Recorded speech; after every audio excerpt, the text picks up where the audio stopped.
Bonjour à tous et à toutes. Bienvenue à CHIS 94.3 et à un nouvel épisode d'A priori, le balado des étudiants et étudiantes en affaires publiques et relations internationales. Lors du dernier épisode, j'ai été accompagnée de Renaud et Dylan qui nous ont parlé de la NFL, mais plus d'un point de vue économique. Aujourd'hui, on change complètement de sujet. On s'en va vers un sujet plus politique, là, si je peux dire. Je suis présentement accompagnée de Nema et de Paul qui vont nous parler d'inclusion et de représentation aujourd'hui. Donc, comment ça va, vous deux? Ça va super bien. Toi? Moi, ça va bien. Merci, toi, Paul.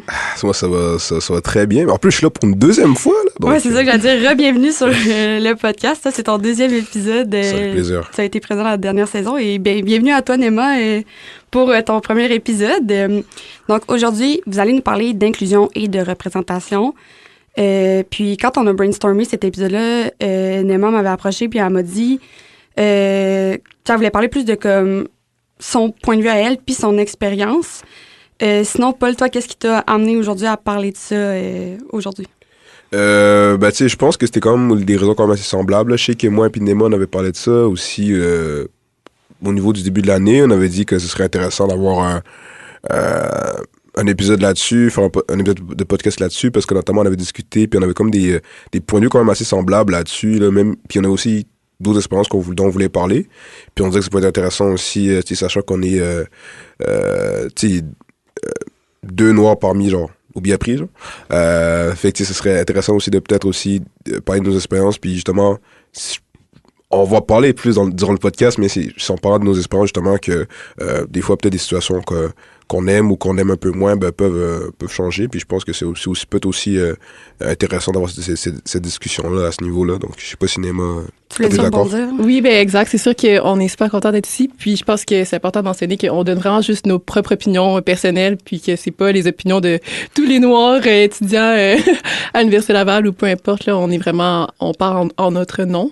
Puis c'est sûr que, comme on disait, le fait d'être des personnes noires, mettons, autant à l'université que dans des lieux aussi politisés, ça fait en sorte qu'on a quand même des expériences qui, des fois, sont différentes des autres. Puis on a eu la chance d'en parler. Puis on s'est dit qu'un podcast, ça pourrait être le fun. Ben, merci beaucoup d'être là. J'apprécie beaucoup.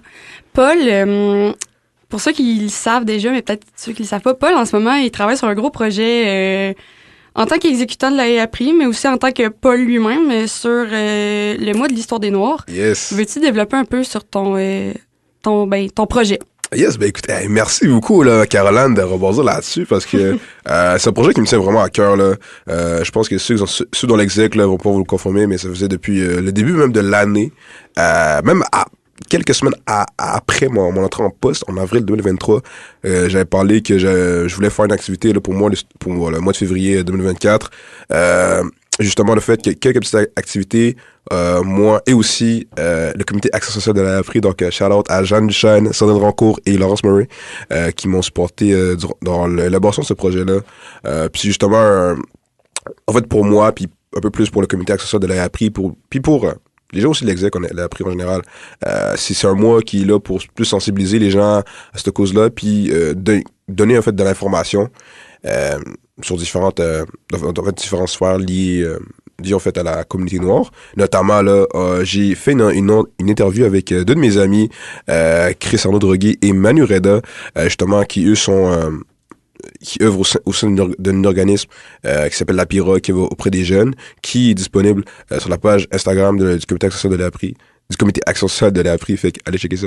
Puis on a aussi droppé quelques petites suggestions culturelles, que ce soit musicales ou alors des livres. Donc allez aussi voir, c'est quand même assez intéressant. Et on a aussi une surprise là, qui arrive au courant du mois, vers la fin du mois, donc restez alerte.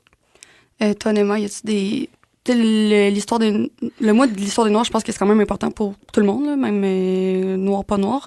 Y a-tu déjà des implications que tu as faites par rapport à ça ou plus juste du renseignement, mettons, que tu as fait? Oui, ben je pense que moi, personnellement, j'ai appris que ça existait, entre guillemets, seulement au secondaire, quand j'ai fait une présentation orale. Okay. Donc, pendant toute mon enfance, ou jusqu'au secondaire 3, quasiment, je savais même pas que ça existait. Puis, c'est vraiment par mes propres recherches que j'ai été sensibilisée à ça. Puis, par la suite, je pense que j'en ai vu un peu plus rendu au cégep aussi, que je voyais, Cégep de Sainte-Foy avait quand même fait beaucoup de présentations, beaucoup de sensibilisation par rapport à ça. Puis, c'était le fun de voir en fait, cet engagement-là là, par rapport au cégep. Là. Donc, c'est plus dans ce sens-là. J'ai surtout regardé par moi-même. Oui, ben, moi, je pense, là, moi aussi, c'est plus le cégep. Moi, j'en avais pas vraiment entendu parler au secondaire, mais au cégep, j'avais une enseignante que la session d'hiver l'avait dédiée pas mal une bonne partie, justement, sur l'histoire des Noirs, malgré le fait que le mois de février était passé. On avait des conférences obligatoires avec Webster, puis on avait même dû analyser une pièce de théâtre, puis j'avais trouvé ça super intéressant, mais encore aujourd'hui, personnellement, je trouve que, le monde le savent, mais ils le savent pas nécessairement. C'est encore un peu pas secret, là, mais méconnu, là, si je peux dire. Exact. Des certains points. Paul, y avait-il autre chose que tu voulais mentionner en lien avec le mois de l'histoire des Noirs? Ouais, ben écoute, je pense aussi là que, tu sais, comme t'as dit, Caroline et aussi Nemo, c'est pas quelque chose nécessairement qui est hyper publicisé, que tout le monde sait, là. Puis je pense que c'est justement, tu sais, même nous en tant que Noirs, tu sais, moi j'en ai entendu parler au secondaire, là, parce que notamment, j'étais au privé à Saint-Georges. Puis, dans le fond, nous, c'était en secondaire 3, notre prof d'anglais, dans le fond, là, nous avait justement fait une activité en lien, durant le mois de février. Il nous a parlé, bon, des classiques, là, genre l'esclavage, je connais pas le nom français, mais je sais qu'en anglais, c'est le Underground Railroad. Dans le fond, c'était le chemin clandestin que les esclaves américains là, utilisaient pour se rendre au Canada, qui avait aboli l'esclavage. Puis on avait, notamment, notre examen final était justement sur, fallait, je pense, donner notre avis sur, genre, une histoire, genre, liée au mois de février, tu sais. Puis moi, je trouvais ça nice parce que j'étais noir, là. Puis j'ai genre le seul nom de ma classe, là. Fait que je suis genre, hey, let's go, man. Fait que, je pense que, il faut toujours aussi pousser là-dessus pour la reconnaissance, puis il faut aussi savoir que l'existence même du mois, il fait pas consensus chez tout le monde, notamment chez les Noirs. Il y en a qui disent que ça devrait pas exister, il y en a qui disent que ça devrait exister. Donc je pense aussi que ça prouve aussi que il y a une pluralité d'opinions, que ce soit de la communauté noire ou la communauté non noire. Puis je pense aussi qu'il y a plusieurs personnes qui ont une définition personnelle là, de ce mois-là. Là. Donc c'est tout ce que j'avais à dire là-dessus. Je sais pas si... Oui, ben, je vais peut-être juste ajouter que je trouve ça important aussi que ce soit des personnes, pas juste des personnes noires, qui vont s'impliquer puis qui vont mettre de l'avant le mois de l'histoire des Noirs, parce que je pense qu'à un certain point, c'est pas un poids, mais je pense qu'il y a pas juste les personnes noires qui devraient avoir ce genre de poids-là, de mettre de l'avant puis faire des activités puis de s'engager dans ce type d'action-là. Puis, tu sais, en tant que tel, comme ils viennent de dire, c'est pas tout le monde qui est d'accord, mais si pour toi, une personne blanche ou noire, ou non noire, en fait, tu décides que tu trouves que c'est important, ben c'est important aussi de faire des actions pour rajouter un peu de visibilité là, sur ce mois.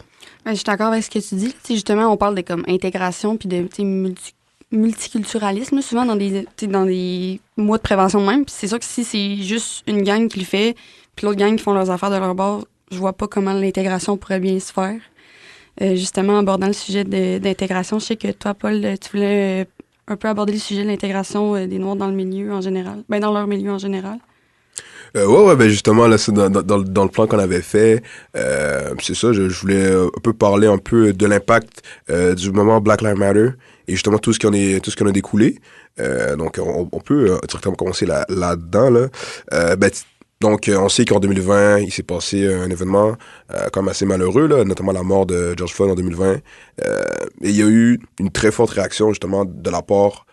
En tout cas, selon moi, de mon avis, après on va en discuter, j'ai l'impression que c'était la première fois où, justement, la mort... dans l'ère de l'Internet, dans le fond, que c'était la première fois qu'il y avait une réaction si forte de la communauté, que ce soit, admettons, genre nord-américaine ou juste internationale en général, par rapport à un enjeu comme ça, sachant que c'était pas la première fois qu'il y avait la brutalité policière envers un noir. Puis justement, je pense aussi que le fait qu'on était en pandémie, qu'il y avait des confinements, puis qu'il y a ça qui arrive, je veux dire, il y avait rien d'autre qui se passait autre les morts du COVID. Donc, les gens sont directement penchés là-dessus. Puis aussi, pour ceux qui ont vu la vidéo, je veux dire, c'était une vidéo quand même assez traumatisante, là, dépendamment de la tolérance de chacun, mais je veux dire, il y avait aucune vraiment... Il y avait pas vraiment de place à l'interprétation par rapport à la mort de l'individu. Donc, justement, il y a eu beaucoup de... on l'a vu, des manifestations. Il y a eu même une manifestation à Québec là, qui était pacifique. Il y en a à Montréal, il y en a eu à Paris, puis même au Moyen-Orient. Là, on a vu des fois là, des gens qui se soulevaient par rapport à ça. Puis moi, c'était un peu... je voulais un peu plus parler de la réponse des différents organismes puis organisations à ce niveau-là, parce qu'on a vu une espèce de mise en branle dans le fond de beaucoup d'organisations qui ont comme réalisé que, justement, c'était important d'intégrer les Noirs dans ces organisations-là, mais dépendamment des organisations, il y avait comme un peu de... C'était comme un peu bizarre, dans le sens où, en fait... Excusez-moi, je cherche mes mots, là. Mais, parce qu'en mettant, des fois, il y avait... Il y en a qui pensaient que, justement, OK, donc ce qu'il faut faire, c'est qu'il faut empêcher les Blancs d'entrer dans des organisations, puis, tu sais, juste en mettant accepter un Noir dans une organisation parce qu'il est Noir. Puis je pense que, même si l'intention peut être bonne au début, ben, tu sais, c'est genre... Admettons, tu sais, moi, je suis Noir, puis genre, j'ai fait un bac en administration, j'ai fait une maîtrise, puis genre, j'ai eu 3 bourses, puis tu vas tout mettre ça de côté, puis juste me prendre par ma couleur, puis je pense que c'est ça le problème. Puis aussi, j'en ai discuté avec Nema, mais notamment, mettons, par rapport à ce qui est au corps policier, on disait souvent, il y a beaucoup de gens qui disent que la raison pour laquelle il y a autant de brutalité, c'est parce qu'il n'y a pas assez de patrouilleurs qui sont, mettons, noirs. Mais tu sais, j'en ai discuté avec Nema, puis tu vas pouvoir justement dire ton propre opinion, là, excuse-moi, là, je mets ton nom là-dessus. Mais pour moi, dans le sens où la police, tu sais, c'est des fonctionnaires publics. Donc, c'est les représentants de la force coercitive de l'État, dans le sens où ceux qui ont le monopole de la violence. C'est-à-dire que demain, un ambulancier commence à battre un patient parce que le patient est violent, je veux dire, ça va pas être légitime. Alors que si un policier arrive puis arrête de façon un peu musclée, entre guillemets, un patient, ça va être légitime parce que c'est un policier. Et, ben, je veux dire, admettons, même si t'es noir et tu deviens un policier, tu rentres quand même dans le système qui est créé dans la structure. Et c'est-à-dire que si dans la hiérarchie, par exemple, des directeurs de police, les enquêteurs, les gens qui ont le pouvoir de changer les choses, s'il n'y a pas de changement à ce niveau-là, ça va rien changer. Et il y avait un exemple, là, dans le fond, je pense qu'il y a 1 an ou 2 ans, dans le fond, on avait vu là, un noir qui s'est fait... qui était victime de brutalité policière.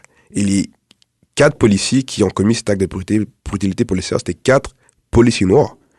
Donc, tu sais, puis là, on se dit, oh, ben voyons donc, est-ce que je sais pas, il y avait de la haine, genre, intra-raciale, puis moi, tu sais, moi, ça m'avait choqué, oui, mais je veux dire, parce que quand tu vois ça, c'est toujours choquant, mais moi, je trouve que ça prouvait juste, encore une fois, que le problème, c'est la structure et non les individus qui sont, Ben, je me mets dans l'exemple de, imagine 4 policiers blancs qui battent un policier, ben pas un policier, mais un individu blanc, ça va passer dans le beurre, là.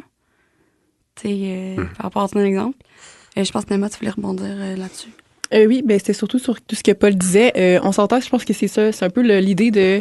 c'est pas parce qu'on fait juste ajouter des personnes noires dans des milieux que tout d'un coup, les places vont devenir plus inclusives.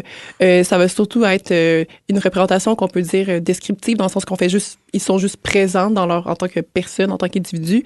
Mais si les structures, ils changent pas, c'est sûr que c'est pas que ça sert à rien, parce que c'est important, la représentation, parce que les gens, ils vont pouvoir se reconnaître beaucoup plus dans les gens qui les entourent, dans, mettons, un corps policier, dans le corps professoral, peu importe. Mais par la suite, ce qu'on voulait surtout comme sortir un peu dans le podcast, même en général, c'est comment ces personnes-là sont traitées quand ils rentrent dans ces institutions-là, et aussi quelles sont les règles, quels sont les codes éthiques, quels sont c'est quoi, qu'est-ce qu'ils doivent respecter par la suite quand ils sont là, parce qu'en bout de ligne, comme on dit, un policier, si le but en tant que tel de la police, c'est être la force coercitive de l'État, ben ça change le fait qu'une personne soit noire, ça change pas le fait que le but en tant que tel d'un policier, c'est ça. Donc, je pense que c'était ça un peu qu'on trouvait important là, de rajouter. Yes. Mais justement, vous parlez de structure, là, dans votre vision idéale, ce serait quoi, mettons, une structure comme plus inclusive? Parce que moi, en ce moment, vous me dites, mettons, sélectionner quelqu'un parce que, mettons, cette personne-là est noire. Moi, j'ai juste en tête, mettons, les recrutements, mettons, pour des emplois. Puis si t'es pas de cette catégorie-là, si t'es pas noir ou d'une autre ethnie, peu importe, souvent, t'as même pas accès. Fait que si je comprends, vous êtes un peu moins pour ça.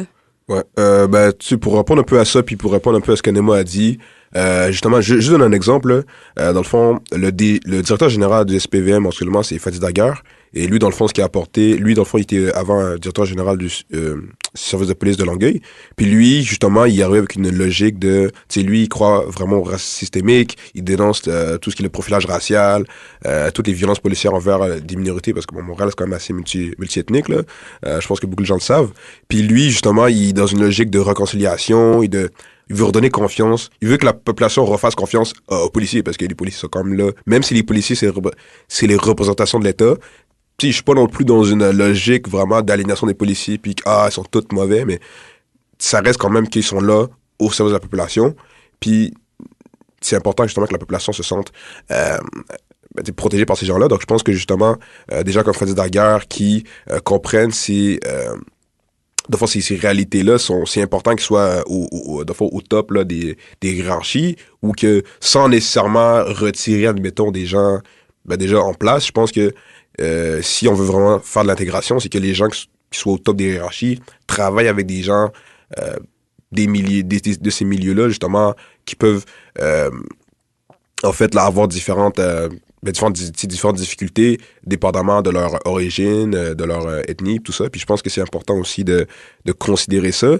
Puis comme tu disais, là, Caroline, par rapport au recrutement qu'on voit souvent, on recherche des gens plus de telle ethnie, plus de différents groupes. Je pense que à un moment, si on veut atteindre l'égalité plus formelle, dans le sens l'égalité formelle, c'est l'égalité qui dans le fond, qui va tenir compte des différentes des différentes problématiques. Chaque milieu de chaque personne, là, ça va pas être exemple, là, mettons, on donne à tout le monde, mettons, 15 $ pour aller manger, mais il y en a qui n'auront pas besoin de 15 $ pour aller manger, il y en a qui vont avoir besoin de plus, il y en a c'est plus ça. Exactement. Et ça, by the way, égalité formelle... non, ça, c'est l'égalité réelle, excuse-moi. Formelle, c'est on donne à tout le monde 15 $. Exactement. Donc, égalité formelle, by the way, on a vu ça dans le cours de droit et liberté à l'Université Laval. Donc, si vous voulez prendre le cours, allez le prendre. Mais, je pense que justement, si l'égalité formelle, ça reste important. Puis ça veut dire que il y a des gens qui vont nécessairement avoir une espèce de traitement différentiel.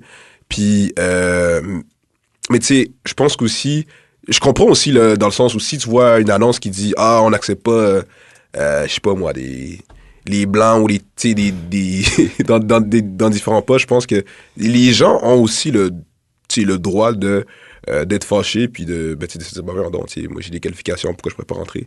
Mais je pense que faudrait faire peut-être plus de sensibilisation et plus décrire explicitement là, ce qu'on veut rechercher là-dedans, parce que je veux dire, si une personne voit ça puis elle se dit juste ok, ça c'est juste raciste envers moi, mais je pense qu'aussi ce qui est important, parce que le but recherché dans ces annonces-là puis ces recrutements-là, c'est d'engager plus de gens à la diversité.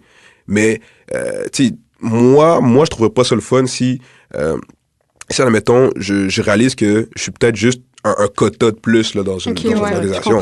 Parce que comme j'ai dit encore une fois, puis Néma va pouvoir rajouter là-dessus si elle veut, mais on est tous des gens, moi je pense à mon père qui a fait un doctorat genre en Allemagne, puis qui est genre, là il est à l'ONU, là, puis il a écrit 2 livres. Si finalement on le mettons, il se fait recruter, puis finalement, c'est juste parce que l'entreprise, elle avait genre 2 quotas, genre 2 chiffres à atteindre, puis il fallait qu'elle atteigne genre 10 noirs, puis là, il a juste pogné de main, puis il a dit « tu seras mon 10e noir dans ma compagnie. » Je pense que c'est insultant aussi, juste en tant qu'individu, puis je pense que pour peut-être pallier à ça, justement, comme j'ai dit, c'est de sensibiliser les gens par rapport à ce qu'on veut atteindre dans ces recrutements des différentes ethnies, puis justement peut-être essayer de changer la mentalité au-dessus pour qu'on ait plus besoin de faire des quotas genre numériques à ce niveau-là. Mm-hmm.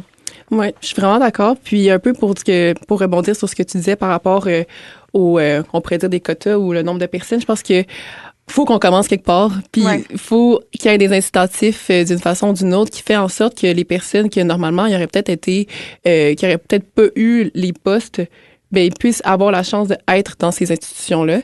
Puis, je pense aussi, en politique, il y a quand même le principe de représentation qui, mettons, pour les femmes, moi, j'avais fait un travail sur ça.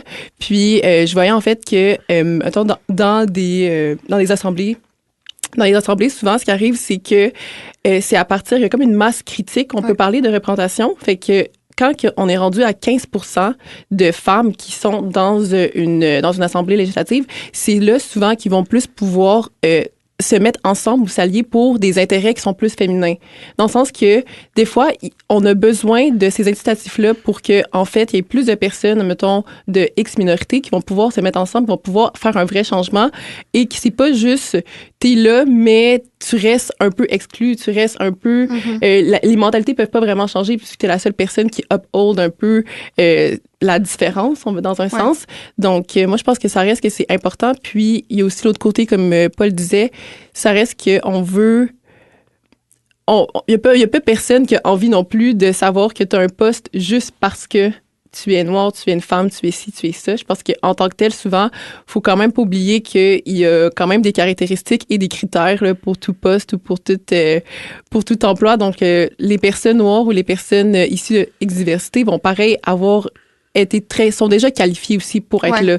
Fait que, tu sais, je pense que des fois, il y a des gens qui peuvent voir ça comme étant un peu d'un mauvais œil, là, de, c'est juste parce qu'elle est noire ou peu importe, elle a pareil aussi toutes les capacités, toutes les compétences pour être dans cette place-là. Puis, genre, c'est ça. Je pense aussi, ça devrait être important de rajouter un peu les deux, là. Non, mais je comprends ce que tu dis, justement, là, tu sais, on parle de, tu sais, justement, de comme inclusion puis tout, puis, tu sais, si même on inclut les personnes selon un certain quota, si on leur dit, elle est là probablement juste parce que elle a telle couleur de peau, elle fait partie de telle ethnie. Rendu là, je pense que même si on essaie de bien faire en mettant un nombre à atteindre, on vient complètement défaire un peu comme la bonne ambition qu'il y aurait derrière.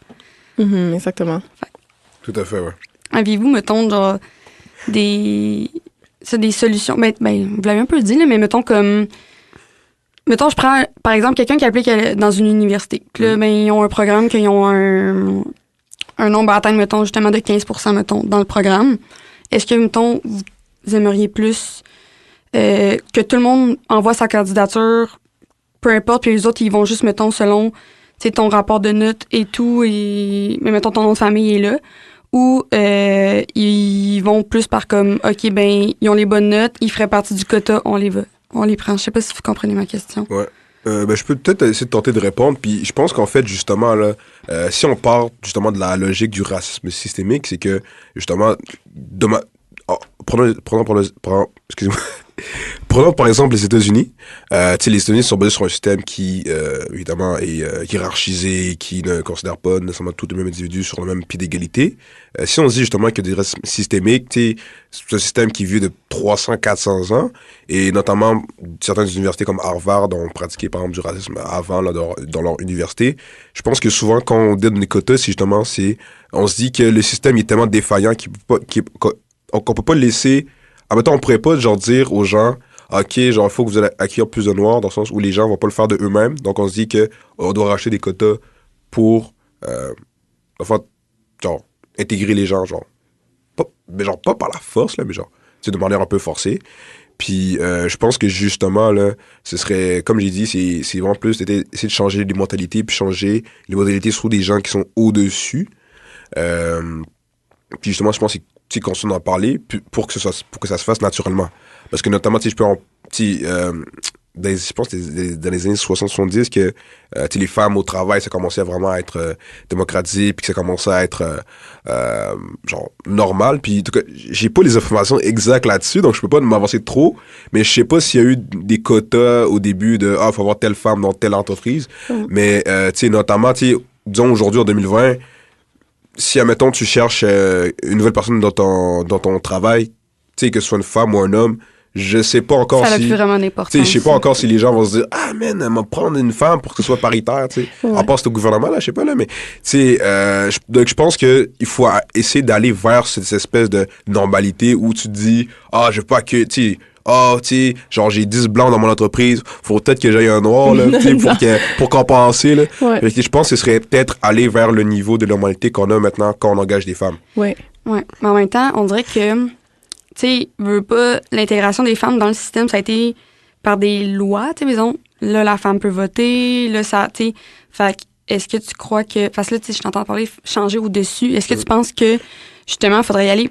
Parce que, on parlait que les quotas, c'est comme moins bon, mais, faudrait-tu encore y aller vers des formules législatives pour avec le temps, rendre ça normatif ou juste essayer de changer par la mentalité et la sensibilisation? Moi, j'aimerais peut-être répondre sur ça, parce que pendant que Paul parlait, je pensais juste au fait que d'un côté, quand on commence avec l'imposition, on va dire, d'un quota ou d'un nombre de personnes dans une institution ou dans le marché du travail, je pense que, tu sais, en bout de ligne, ce qui arrive, c'est que tant qu'on laisse pas la chance, mettons, aux femmes ou aux personnes noires ou aux personnes de minorité X, ben on peut pas vraiment savoir s'ils sont capables de le faire, dans le sens que des fois il y a beaucoup de stéréotypes, puis je pense qu'il y a beaucoup de stéréotypes qui vont s'être brisés par eux-mêmes, par l'action et par le fait qu'il y a un certain nombre de personnes noires ou de personnes de X diversité.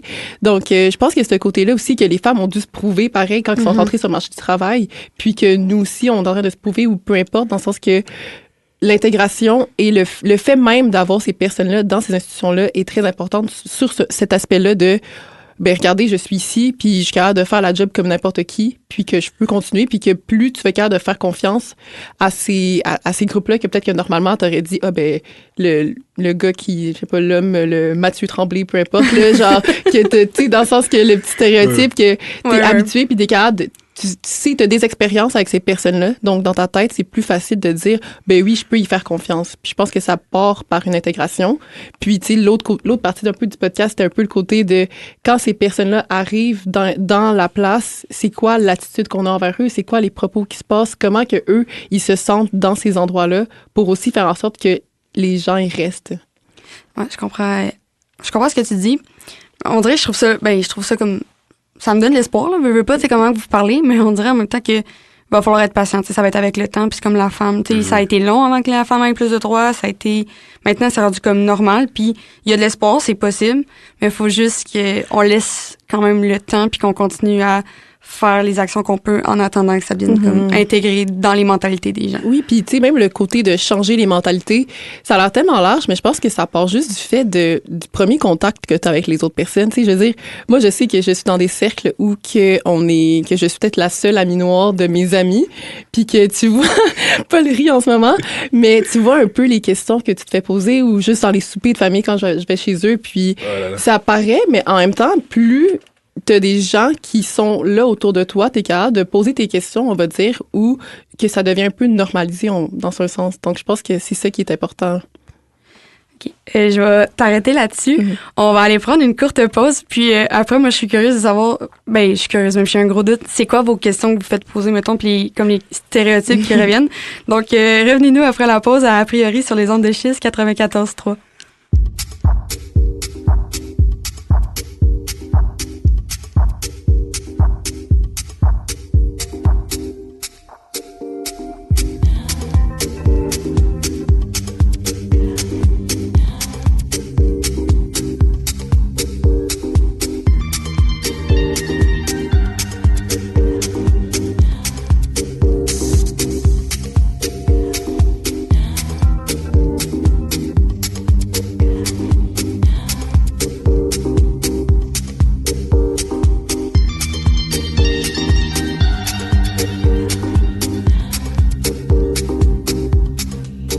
Vous êtes de retour à priori sur les ondes de schiste 94.3.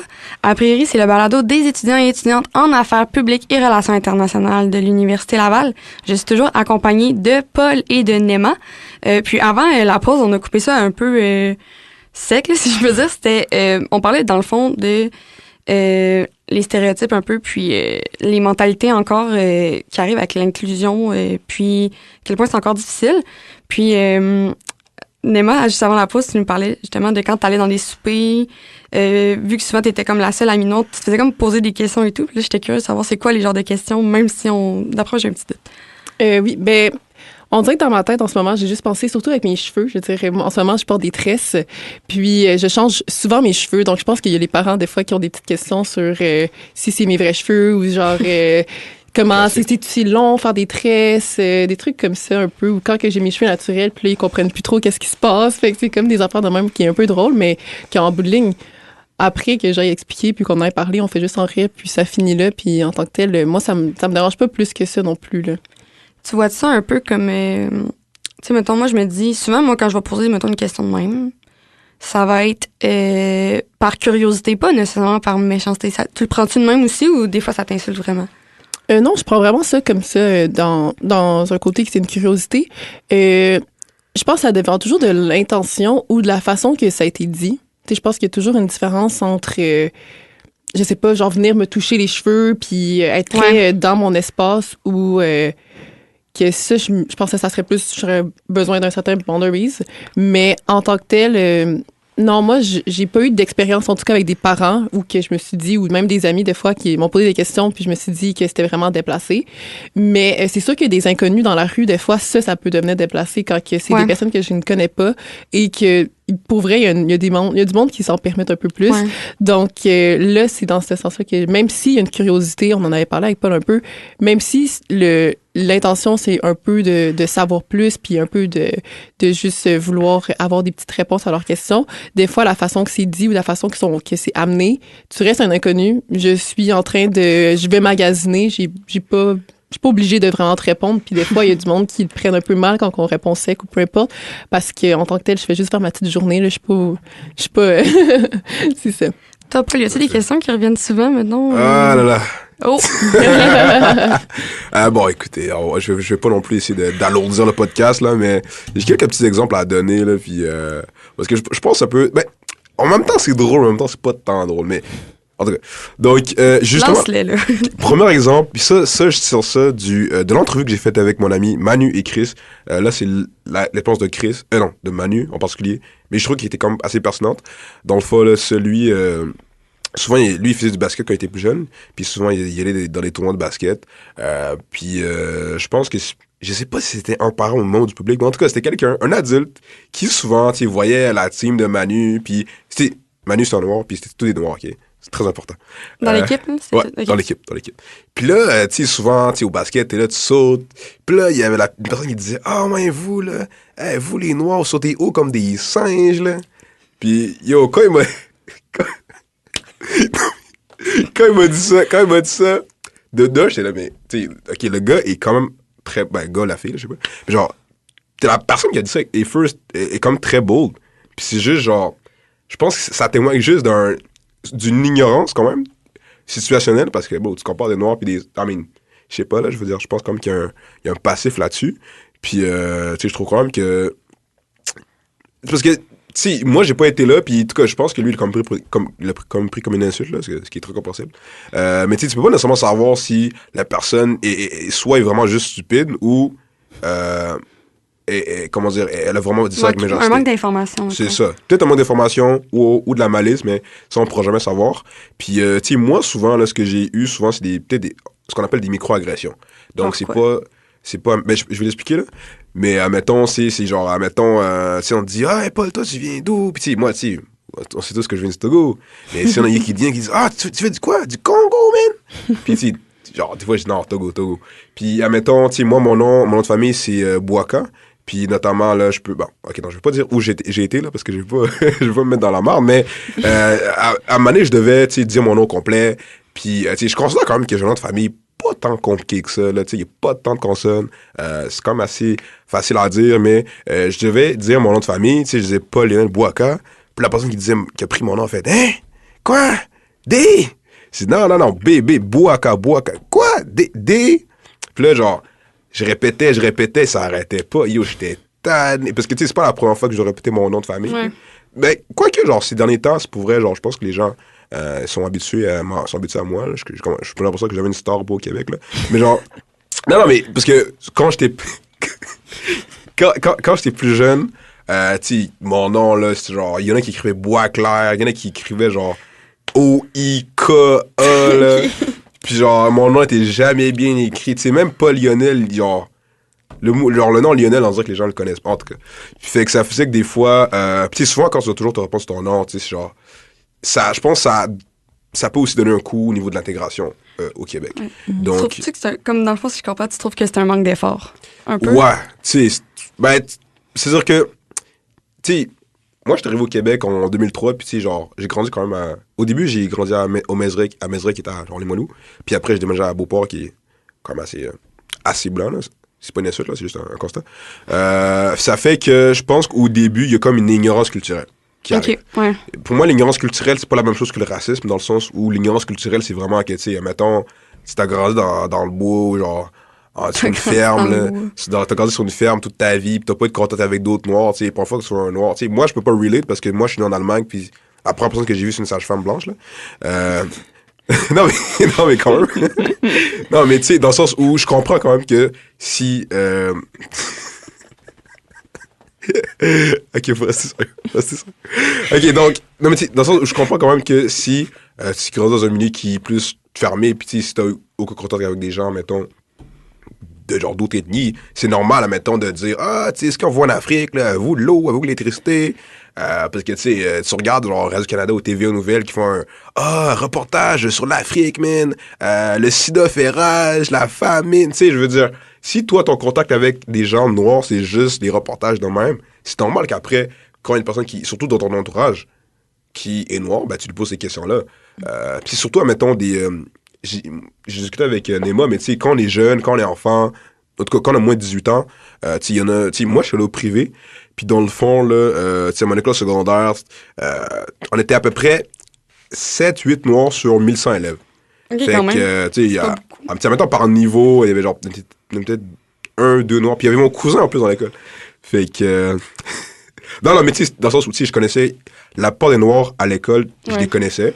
Puis, tu sais, très souvent, tu sais, c'est genre, ah ouais, puis ah ouais, mais vous de l'eau en Afrique, tu sais, ça arrivait souvent. Aviez-vous de l'eau, oui. Non, mais tu sais, genre, ça paraît crazy dit aujourd'hui parce qu'aujourd'hui, on a la connaissance, mais, tu sais, il y en a qui se disaient, man, les Africains, man, c'est genre, tu sais, les reportages qui sont sur la famine, puis tout, puis genre, l'Afrique, c'est pauvre, l'Afrique, c'est ici. Puis, tu sais, moi, ça fait quand même un bout, je suis retourné en Afrique, là, mais, tu sais, je suis allé à Abidjan en 2012-2013, puis, tu sais, Abidjan, c'est comme un pôle important, tu sais, t'as de la famille, toi. Ben non, t'as pas de la famille, mais t'as un membre de ta famille qui t'y voit rien. Et, tu vois, à Abidjan, il y a des gros gratte-ciel. Puis, tu sais, il y a la Cannes récemment qui était à Abidjan. Ben, on est en Côte d'Ivoire, là, mais plus particulièrement à Abidjan. Puis, tu vois en Afrique, puis genre, que ce soit en Afrique du Sud ou même dans d'autres pays d'Afrique, tu vois que c'est quand même développé. Puis, j'ai l'impression que surtout au Québec, c'est pas tant, genre, publicisé. Même si c'est vrai qu'il y a des problématiques qui sont très graves, qui doivent être traitées. Je pense que justement, comment on traite ces nouvelles-là qui viennent de l'international, je pense que c'est important justement de vous montrer aussi le bon côté parce que ça va éviter le fait de te demander à chaque fois si t'as l'électricité chez toi, puis si genre ta famille vit dans des cabanes. Tu sais, moi, ma famille, genre, qui est au Togo, par exemple, je peux en parler, il vit quand même bien, là, tu sais, je veux dire, sûr qu'il ne gagne pas 500 000 piastres par mois, mais je veux dire, tu sais, c'est pas tout le monde qui est en Afrique qui est pauvre. Il a non, c'est ça. C'est comme une généralisation. Exactement. Ouais. Puis je pense que excuse-moi. Non, vas-y. Mais je pense que c'est juste que la tranche des gens qui sont sous le seuil de pauvreté est plus grosse. Mais tu sais, même mon père travaille en Haïti pour la mission de l'ONU. Puis il y a un quartier à Port-au-Prince qui s'appelle Belleville. Puis c'est son quartier, c'est un gated community. Dans le sens où c'est des espèces de genre des villes dans des villes où genre t'as des gros portails puis t'as genre des gardiens au portail, puis genre, pour rentrer, il faut que tu présentes, faut que tu dis, genre, si tu visites quelqu'un, tu dis, je visite telle personne, ou, puis j'habite là-dedans, puis c'est des hyper grosses, mais genre des manoirs, là. Fait que, je pense quand même que c'est important, pour faire un petit condensé, c'est important, justement, de publiciser aussi les côtés bénéfiques de l'international pour que, justement, les gens qui sont ici, qui sont d'origine africaine ou autre, puissent aussi, genre, bon. Tantôt, tu parlais des traits cinéma, là, puis ben, de tes cheveux.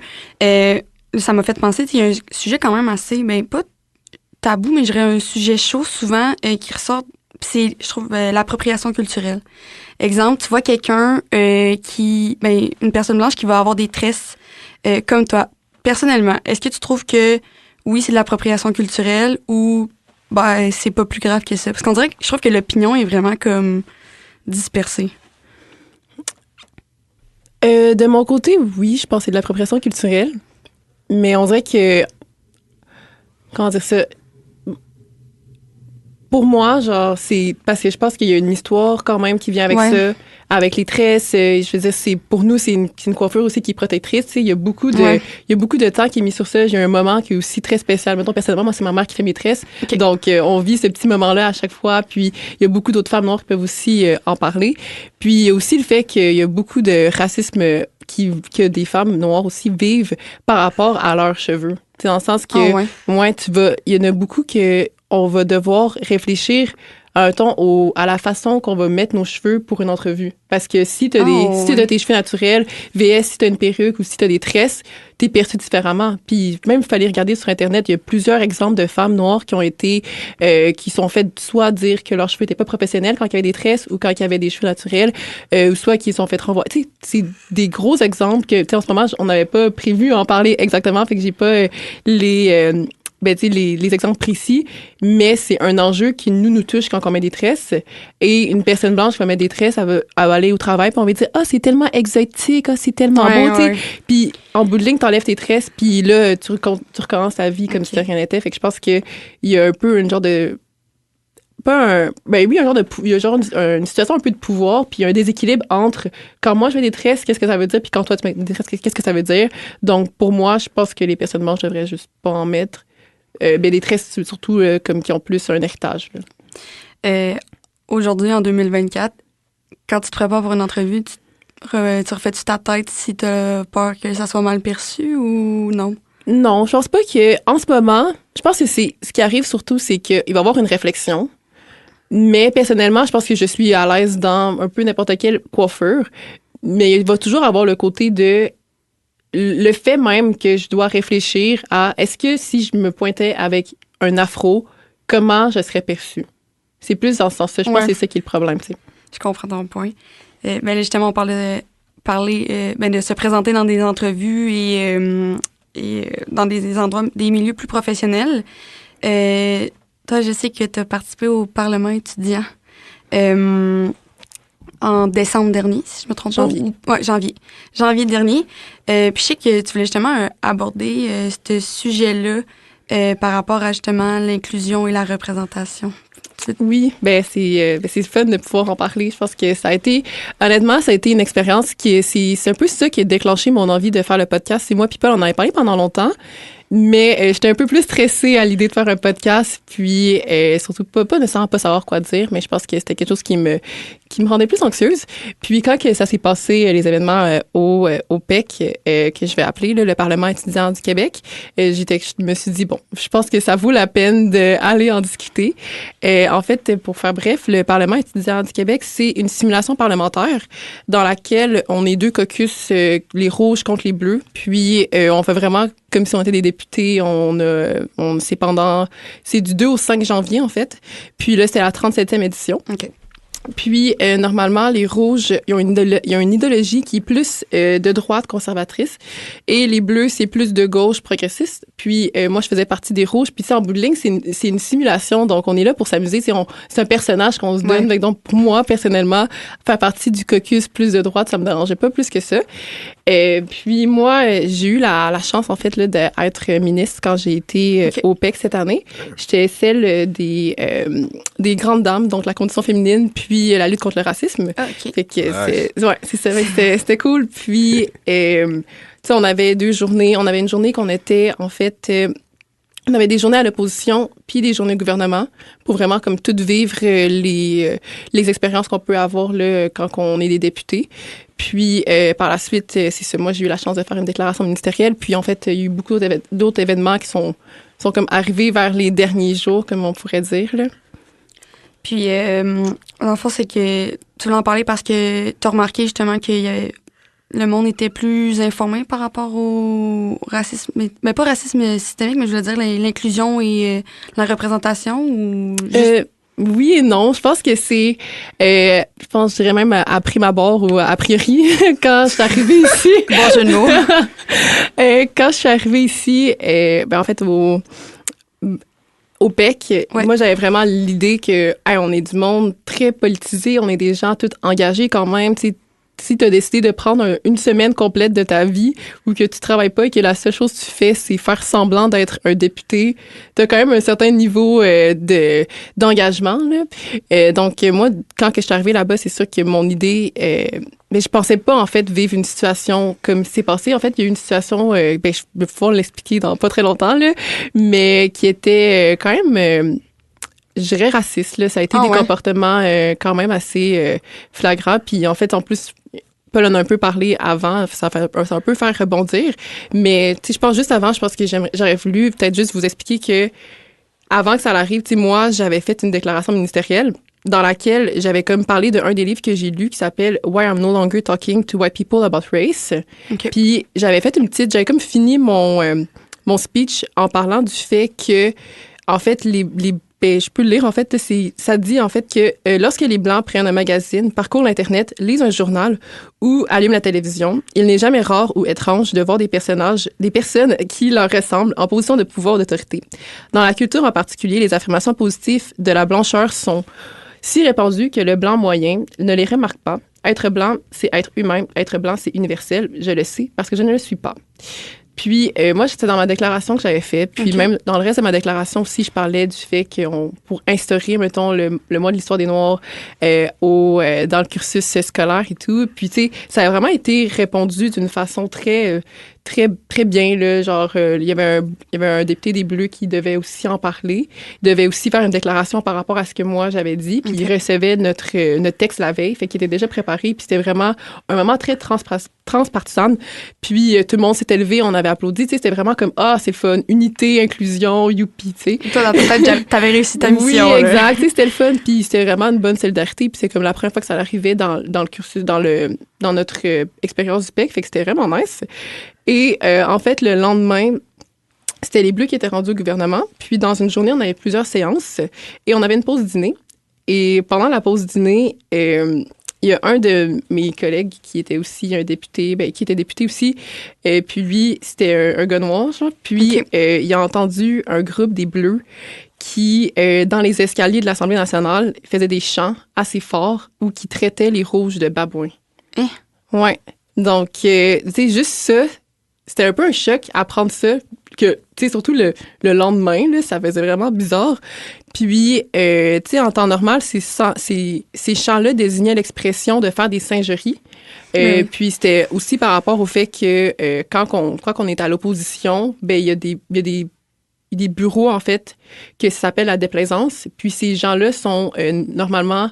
On leur demande de avoir plus des expressions plus fortes, puis par rapport à tout ce que le gouvernement va dire. Puis c'est vraiment normal. Puis ça arrive aussi là à l'Assemblée nationale normalement, dans le sens que comme qu'est-ce que l'opposé va dire, tu vas toujours comme réagir en mode c'est pas vrai, non. Puis pour eux, c'était un peu ce côté-là de dire que c'est des singeries. Puis c'est ça, donc il y avait vraiment ces chants-là qui étaient dits. Puis, dans un contexte où on était 6 personnes racisées du côté des Rouges, dont un qui faisait partie de la déplaisance, et que même dans leur caucus, à eux, il y avait 3 personnes aussi là, racisées, bien, c'était juste pas acceptable que des chants de même soient dits, surtout à l'Assemblée nationale, tu sais. Fait que ça a été un peu un choc. Ouais, mais je te comprends, là, mais moi, j'étais un peu choquée. Puis en plus, je me dis, c'est une initiative étudiante. Ouais. Tu sais, souvent, les étudiants, ils vont être plus dans des mouvements activistes. Puis souvent, ils vont revendiquer justement l'injustice sociale. Peu importe t'es de quelle nationalité, tu vas vouloir te manifester pour la justice de tout le monde. Puis, tu sais, c'est une initiative étudiante. Puis ça s'arrive, on dirait que je suis comme... Ouais. Puis, tu sais, je pense que pour nous, c'est surtout inacceptable parce que, je veux dire, on peut l'expliquer dans un sens, mais... Le fait de traiter des personnes noires de babouins ou de singes, puis tu sais, on le savait très bien que directement, ils nous traitaient pas, ils étaient pas en train de dire « Hey, Nema Sebukozo », tu comprends? Ouais. Personne l'a vu personnel en tant que tel, mais c'était juste le terme qui était utilisé, puis dans les circonstances qui étaient vraiment comme... qui peut pas vraiment être justifié. Puis, on s'entend que le fait de dire ça... dans l'histoire, ça a toujours été utilisé contre les personnes noires. Tu sais, ça a été utilisé aussi dans l'époque de l'esclavage, la colonisation, pour, en fait, déshumaniser les personnes noires, puis les rendre comme des objets, puis qu'on puisse, après ça, pendant la colonisation puis l'esclavage, les traiter de sorte. Donc, même si ça fait longtemps que tout ça est arrivé, ça reste que, comme il vient de dire, quelqu'un qui connaît, qui s'est fait dire ça aussi, décrit. Puis... c'est que les deux exemples, ça revient avec le même terme. Là, exact. En plus, quand tu l'as dit tantôt, j'étais comme, bon. Puis moi, tu sais, j'ai regardé un peu après, en me préparant pour le podcast, j'avais regardé, puis j'en ai déjà entendu parler, mais si on va sur Google, juste écrire peau de banane, joueur de soccer, là, il y a une tonne et une tonne d'articles qui parlent de situations, et c'est des années différentes. Là. Il y en a en 2022, en 2019, c'est très... En 2024, c'est très récent, puis des fois, ils se font lancer des peaux de banane, il y a des cris de singes. C'est arrivé aussi à Serena Williams quand elle tu sais, elle jouait. Puis moi-même, tu sais, j'ai appris aussi qu'il y avait, en 2015, il y a une mairesse qui avait traité de singe en talon Michelle Obama. Tu sais, on s'entend que c'est, c'est comme... Moi, Michelle Obama, en plus, je la vois dans mon vision board, là, cette madame-là, là, c'est fou. Fait que, tu sais, c'est pas anodin comme non, terme. Vraiment pas. Puis je pense que dans ce moment-là, la réaction des Bleus, puis la réaction même de notre caucus, un peu, c'était « Ah, ben... » C'est un peu comme si pas on exagérait, mais tu sais, ça a comme pris une grosse tournure en bout de ligne. Ça a quand même changé notre expérience du PEC, autant pour nous, autant que pour un peu pour tout le monde en tant que tel. Puis de l'extérieur, on peut croire que c'est comme ah ben ils ont juste dit babouin ou ils ont juste dit singe, peu importe, puis que c'était pas visé. Mais en tant que personne noire, entendre ces termes-là dans des circonstances qui sont aussi spéciales, ça faisait en sorte que c'était un peu un triggering, tu sais, c'était comme qu'est-ce qui se passe, est-ce que je dois me défendre, puis ça a été reçu aussi d'une façon pas très bonne, tu sais, mettons des Bleus. Est-ce que par la suite il y a eu des, tu sais, les Bleus ont-tu pris conscience là que vous étiez au courant de ça, puis y a-tu eu des excuses, y a-tu eu des c'est quoi la suite de l'histoire? Ben c'est ça le problème en fait, c'est que après que ça a été dit, ben en tant que tel le conseil administratif a quand même agi rapidement, puis il y a eu des sanctions de leur côté, donc il y a eu comme certains de leurs speeches ont été réduits. C'est quand même gros parce qu'en bout de ligne, tu travailles pendant longtemps, tu as pris congé, peu importe, t'es là-bas, puis finalement, tu peux pas vraiment... C'est comme ton time to shine. Fait que ça avait été coupé. Puis on avait aussi demandé à ce que leur chef de caucus fasse des excuses le lendemain. Puis elle a écrit un texte de quasiment 1 minute, même pas. Puis c'était un texte qui ne adressait pas la situation, qui ne s'excusait pas et qui vraiment, c'était juste pour dire qu'elle avait fait ce qu'on lui avait demandé, mais en tant que telle, il n'y avait rien là, dans le contenu qu'elle disait. Elle s'est jamais excusée à nous en tant que telle. Puis, c'était un peu choquant là, de voir que tout ce qu'on te demandait, c'était vraiment juste de t'excuser puis de prendre responsabilité de ce que vous avez fait. Puis même d'un autre côté, les personnes racisées, les personnes noires, en fait, qui étaient dans leur caucus, ils n'ont jamais eu d'excuses non plus. On leur a dit on va pas laisser ça affecter notre PEC, on fait comme si de rien n'était, sans avoir pris un moment pour faire genre, OK, ce qu'on a fait, on n'était peut-être pas conscient de ce qu'on a fait, mais faut qu'on y repense, puis faut qu'on soit un peu plus, genre, sensible à comment ça peut affecter les autres, tu sais. Encore, je pense que c'est rendu là, c'est encore un manque de sensibilisation qui manque, là, encore. Ça serait quoi, mettons, genre, peut-être toi, après avoir vécu ça, mettons, c'est quoi que tu aurais aimé qu'il soit fait précisément, puis, mettons, c'est quoi les idées de sensibilisation qui te viennent en tête pour justement empêcher qu'un événement comme ça réarrive? On dirait que c'est pas tant de la sensibilisation dans ma tête, c'est plus avoir de l'humilité, tu sais. Ouais. Prendre 2 secondes, puis réaliser que même si tu es une personne qui est très éduquée, même si tu es une personne très politisée ou peu importe, ça se peut aussi que tu sois dans une situation où que tu dois faire face à tes actions, tu sais. Puis on pense souvent au racisme comme étant, genre, que c'est les personnes, genre, they're evil, je sais pas, dans le sens que c'est très gros, genre, te faire dire que tu as dit de quoi de racisme, peu importe. Mais à un certain point, il faut voir qu'il y a du racisme dans les petites choses aussi, puis tu peux être une personne qui va avoir des comportements racistes sans nécessairement être une mauvaise personne, dans le sens que tout ce qu'on te demande... Sans nécessairement le savoir exact. aussi, là. Exactement. Puis juste pour rebondir justement sur le point de Nema que je trouve très important, tu sais, même moi, genre, j'ai eu j'ai pas des pensées racistes, mais j'ai cru à des choses qui, au final, j'ai réalisé que c'était raciste, notamment, je peux parler du Firewater Myth. En fait, là, c'est dans le fond... Peut-être que vous connaissez déjà, mais c'était une croyance là, qui disait que notamment les personnes autochtones avaient une moins bonne tolérance à l'alcool que les personnes blanches et genre juste les gens en général. Puis j'ai eu un cours à l'université, là, justice et minorités autochtones, qui m'ont littéralement appris que c'était pas vrai, tu sais. Puis moi, je croyais ça, genre, j'avais 19 ans quand j'ai fait le cours. Tu sais, j'ai cru ça pendant 19 longues années, là, puis, tu sais, il y a notamment aussi le fait qu'on dit, tu sais, les Autochtones, en général, tu sais, ils payent pas de taxes, puis genre, tu sais, tout est payé pour eux, puis, tu sais, j'ai fait un voyage à Wendake, voyage. Wendake, c'est vraiment à côté, là, mais je parlais à Wendake cet été, puis on a eu une visite un peu, évidemment, de la réserve indienne, puis dans le fond, notre guide, c'était un métis, là. Puis, en plus, littéralement,